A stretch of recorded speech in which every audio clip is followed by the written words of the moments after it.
Março, dia 3, eu declaro uma nova dimensão de vitória, de unção, de graça e intimidade com Deus.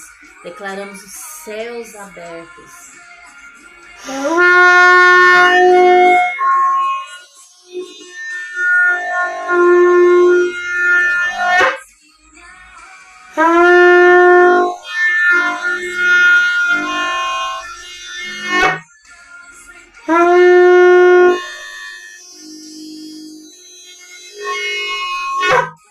Aleluia! Toda sorte de bênção sobre você, sobre a sua família.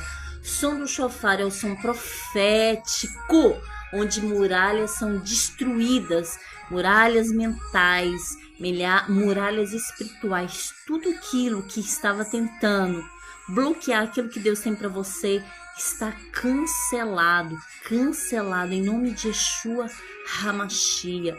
Eu profetizo, Senhor, toda sorte de bênção sobre aqueles que creem, Senhor, sobre aqueles que estão determinados a iniciar o mês de março, Senhor, como vitoriosos, reis e sacerdotes, e reinaremos sobre essa terra.